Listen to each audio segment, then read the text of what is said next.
E aí, gente, beleza? Meu nome é Anderson, eu estou aqui para poder tirar algumas dúvidas aí com vocês com relação ao uso da língua portuguesa. Hoje eu vou falar para vocês sobre os casos de classificação das palavras quanto ao acento tônico.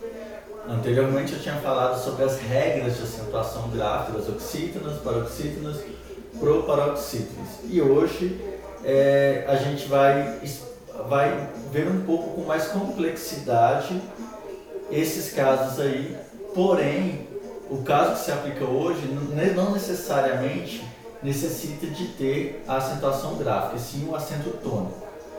Vou falar para vocês sobre as oxítonas, paroxítonas e proparoxítonas. Normalmente, as oxítonas, elas recebem o acento tônico na última sílaba, ou seja, ela é pronunciada com maior intensidade.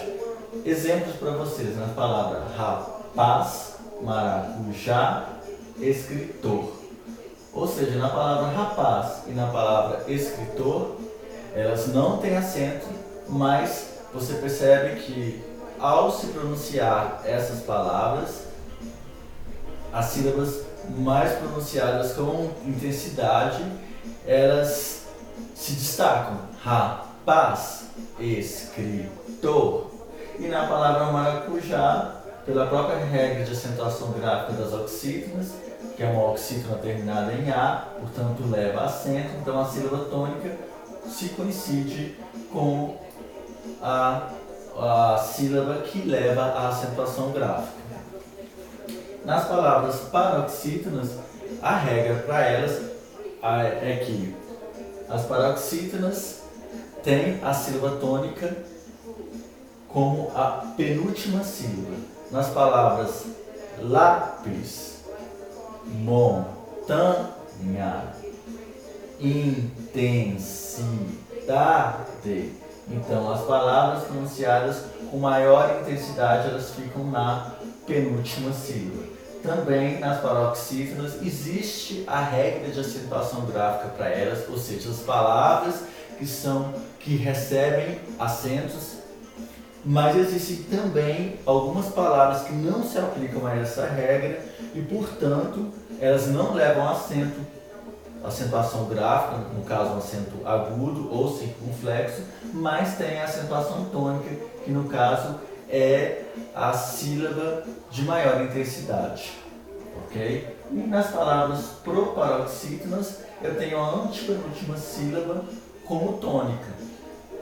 Ao contrário das oxítonas e das paroxítonas, a regra para as proparoxítonas, a antepenúltima sílaba tônica, ela vai coincidir com a sílaba que é acentuada, porque pela regra das proparoxítonas, todas as proparoxítonas são acentuadas e não existe exceção para isso.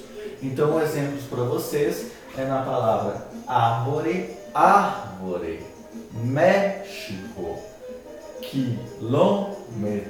Então, sempre a antepenúltima sílaba tônica e, ao mesmo tempo, além de ter uma intensidade pronunciada com mais força, a própria regra exige que a palavra proparoxítona seja acentuada.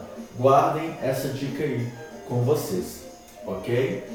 E lembrando que para essa regra aqui de classificação quanto ao acento tônico, ela se aplica para as palavras que tenham no mínimo duas sílabas. Não se esqueçam disso. Porque com relação às palavras monossílabas, as palavras monossílabas ela tem uma sílaba somente e nenhuma delas pode ser considerada como oxítona, paroxítona ou proparoxítona, porque ela só tem uma sílaba, então não se aplica para esses casos. Agora, falando sobre as palavras monossílabas, eu tenho duas classificações para elas. As palavras monossílabas, elas podem ser tônicas e átonas. As palavras monossílabas tônicas, elas têm autonomia fonética e elas são pronunciadas fortemente na frase em que elas são aplicadas. Exemplo, um exemplo de uma frase para vocês. Pálido, o sol do céu se despedia. Aí eu tenho a palavra sol e tenho a palavra céu. Elas têm autonomia fonética e elas, por isso, elas são classificadas como tônicas. Nessa mesma frase, eu tenho outro caso, que é o caso dos monossílabos átonos. O que seriam as palavras que são monossílabas e que são classificadas como átonas? Elas não têm autonomia fonética e elas são pronunciadas fracamente na frase. Nessa mesma frase, pálido, o sol do céu se despedia.